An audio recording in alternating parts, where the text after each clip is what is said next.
everyone. You see, I'm actually using the carpet cleaner here.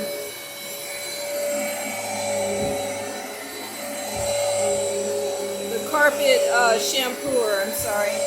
I don't know if you can hear me. But you can see a little bit of the difference. And I added some bleach to the solution.